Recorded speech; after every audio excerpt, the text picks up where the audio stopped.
Hey, remember, anybody here remember the days of yore when I used to sit down and do tea talks?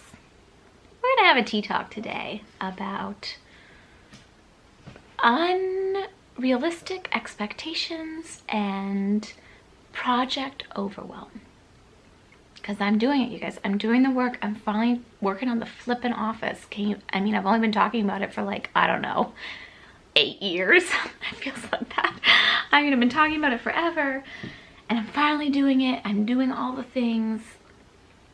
I've been filming it, and I've been doing like 30 to 60 minutes a day, and it is just taking for freaking ever, and it feels so painful. Not like emotionally, I just don't want to do it. It's just so much stuff and so many little decisions, and honestly I just kind of want to wipe the whole thing clean and like forget it. But I don't really want to do that because I don't want to waste things that I know I'm actually going to use, like my memory keeping supplies. And but it's like there's like 18,000 drawers. It took me a whole week, granted just mostly 30 minutes a day, to go through this desk, which has 5 drawers, 3 of which are large drawers, but 5 drawers. And then I have a little like mini drawer area that had so many pens in it, and so many paper clips, and I don't know. It took me a week just to do that, and I'm just like, I'm a week and a half in, and I thought at the beginning of this project, I thought, okay, well, I'll start this weekend. This was a week and a half ago. And then by the time it's midway through the next week, when I need to wrap up to edit, I'll have it done. And I wasn't thinking everything would be perfectly organized and put back. I was thinking I'd have everything put in bins, because I don't know how I'm editing this footage, if I'm going to include the other stuff or not. But my plan with this project was, I am re-envisioning my office space. Like, we're doing something different. More on that to come.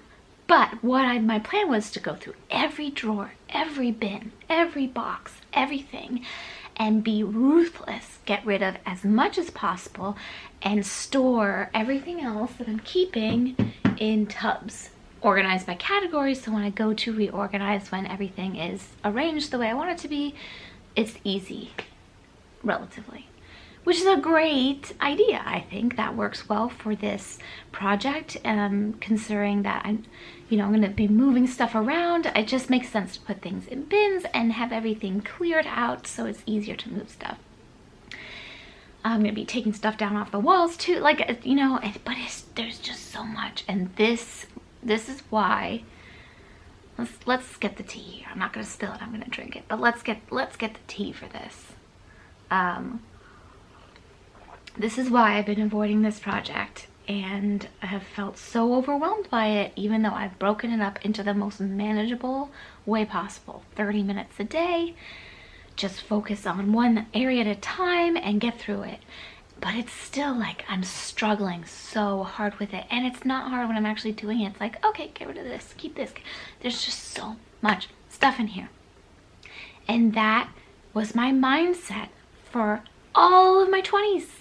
Pretty much all my childhood too, was like borderline hoarderish. I wouldn't say like clinically hoarding, but just having so much stuff.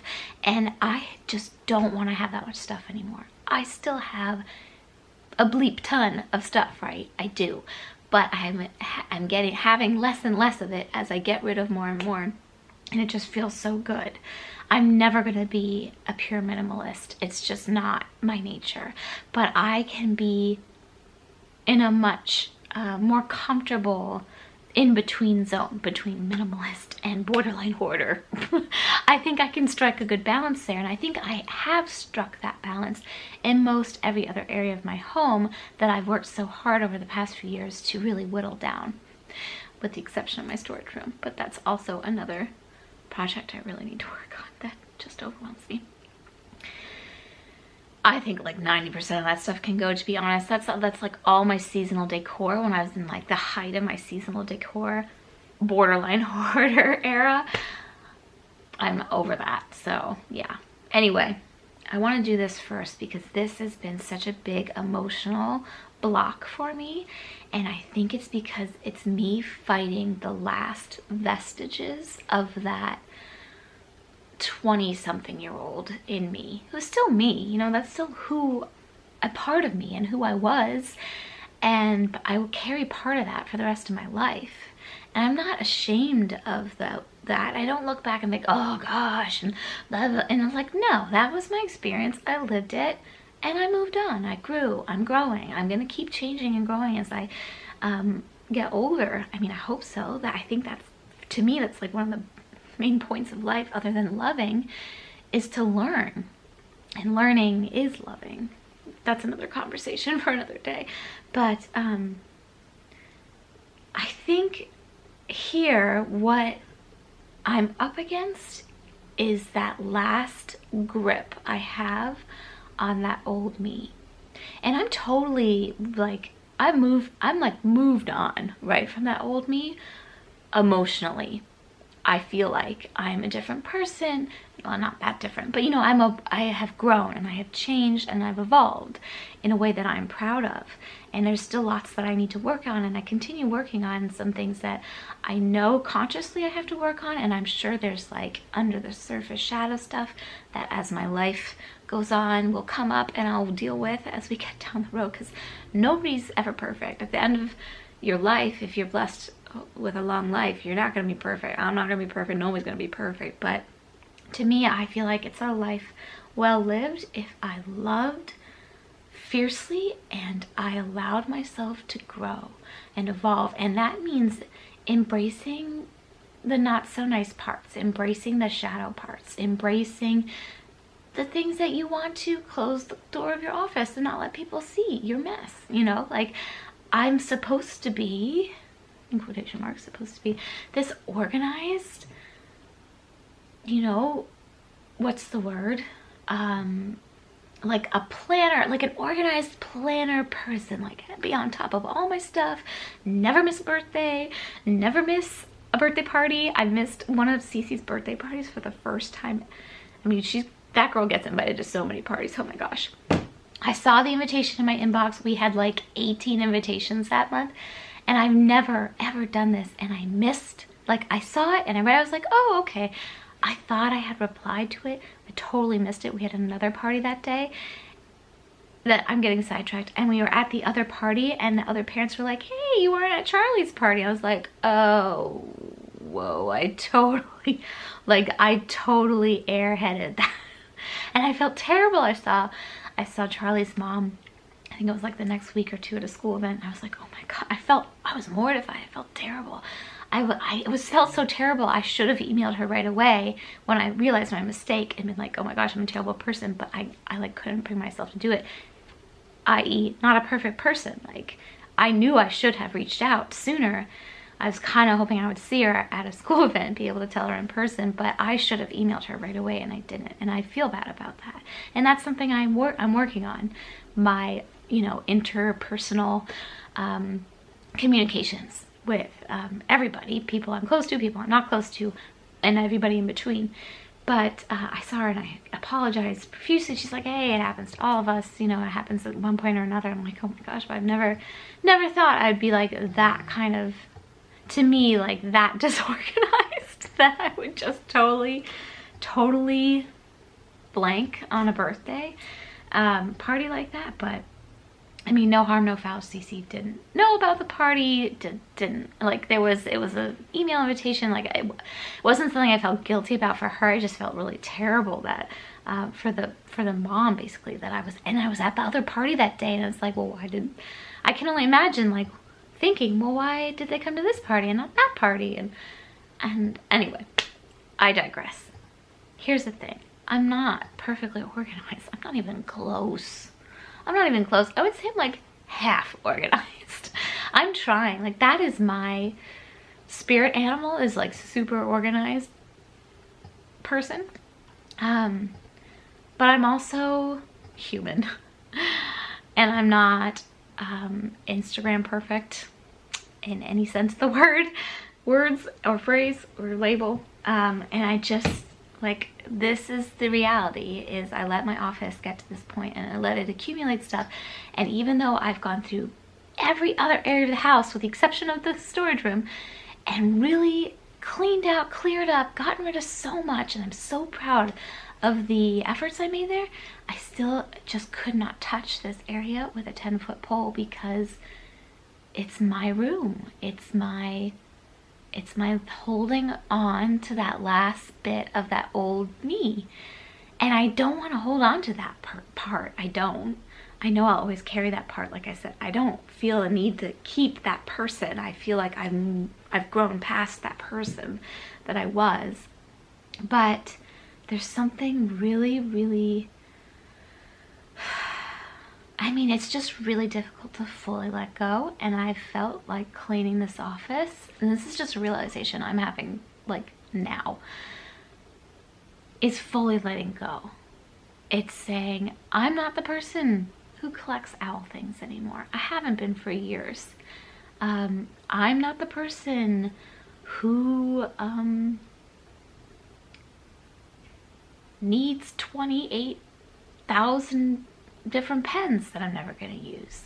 I used to be that person. I don't feel like that person anymore. I still have plenty of pens, but I don't feel like I need every new set of pens whenever they come out. If I have the ones that I like, I don't need 1,800 new pens every time there's new pens every day. You know, like I'm moving on, and I'm letting that go in every other area except this one.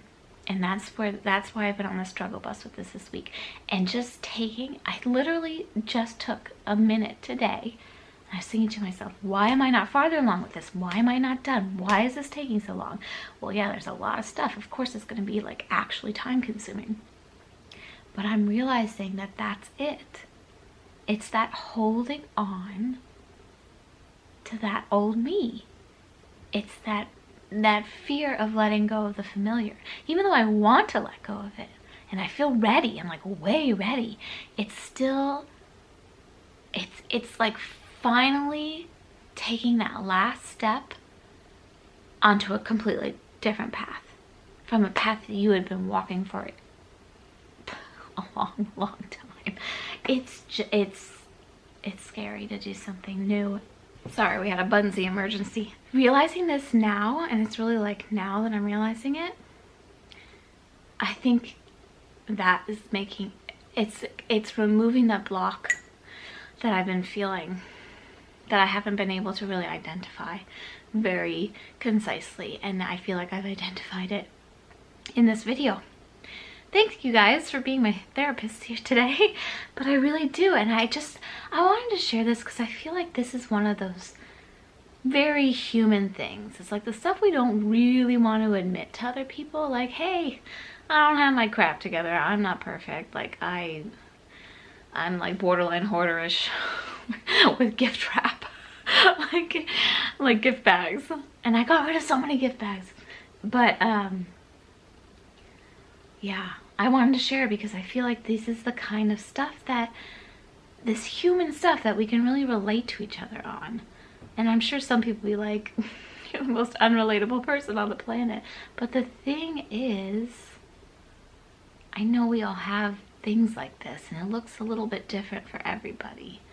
And I just wonder if maybe you have a block, a mental, emotional, physical block, holding you back from stepping fully into the person that you are meant to grow into. And if you could take a minute to think about that and what that might be for you. I don't know, it's that kind of stuff. It's that really, really taking a very honest look at yourself, even if especially if it's not what you want to see, that invites the most opportunity for growth. Anyway, so eventually I will share the office. We have spring break coming up. I'm gonna have to take a week or two off.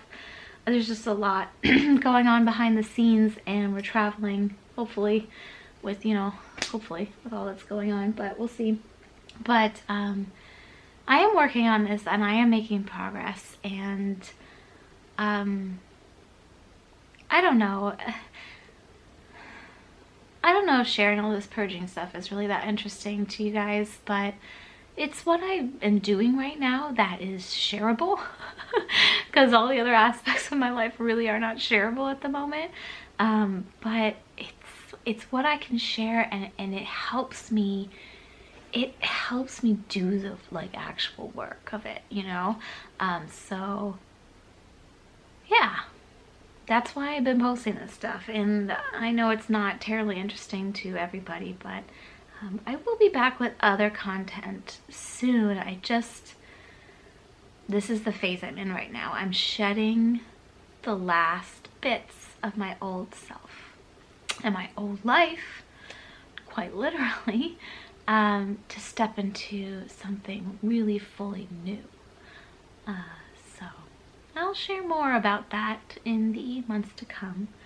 But I just want to say thank you for hanging out. If you have stuck around with me through this the last, I don't know, few months, I just feel like it's been hard to post things really. But I want to stay engaged with you. This community is so important to me, and what I do is really important to me. It feeds my soul, and so I want to stay connected with you in the ways that I can, and I will continue to do that. I've shifted my content a lot over the past decade, and it will continue to shift and grow and change as I do. But I just wanted to say thank you, especially to the people who've stuck with me through all those changes, and been such amazing supporters and so encouraging and loving and kind. It just means so much to me. I don't think you could ever possibly know how much it means to me. But anyway, the work on the office continues. It does. And I will see you sometime soon. Maybe next week, maybe the week after. But I will see you soon, and I hope you guys are staying well and taking good care of yourself and your loved ones and embracing yourselves fully. All the pretty pictures and all of the real life hard stuff too. All right, you guys, take care. Bye.